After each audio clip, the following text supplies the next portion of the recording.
अस्सलामु अलैकुम वरहमतुल्लाहि वबरकातुहू। नाज़रीन कराम, हिकमत के भी टीवी में आपको खुश आमदीद कहता हूँ।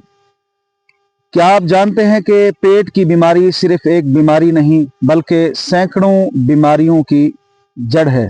आज मैं आपको वो नबवी उसूल बताने लगा हूँ जिस पर अमल करके आप न सिर्फ मैदे की तकलीफ बल्कि सैकड़ों बीमारियों से हमेशा के लिए निजात पा सकते हैं।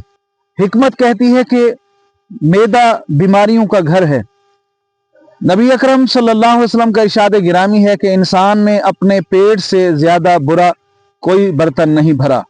आजकल हम अक्सर कुछ ना कुछ खाते रहते हैं जिससे मैदा थक जाता है और वो जहरीले मवाद पैदा करना शुरू कर देता है।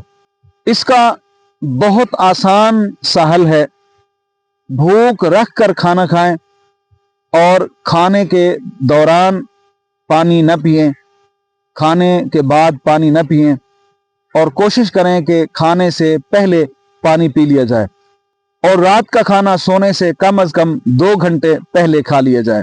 बाकी मैदे की इस्लाह के लिए एक आसान और इंतहाई मुजर्रब और सस्ता नुस्खा आपकी खिदमत में पेश करना चाहता हूँ, जिसे इस्तेमाल करने के बाद मैदे की जलन और गैस तो ख़त्म होगा ही, इसके इस्तेमाल करने से हाजमा बेहतर होता है, भूख अच्छी तरह लगती है और खाया पिया जुज़्वे बदन बनता है। सौंफ 50 ग्राम ले लें, खुश्क धनिया 50 ग्राम ले लें, मिश्री 50 ग्राम ले लें और ज़ीरा सफ़ेद 25 ग्राम ले लें।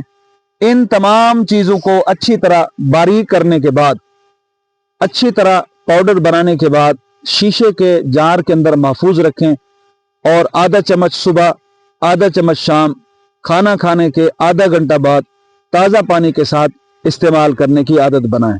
आखिर में दुआ है कि अल्लाह ताला हमें वो सेहत अता फरमाए जो अल्लाह की इबादत और मखलूक खुदा की खिदमत के काम आ सके।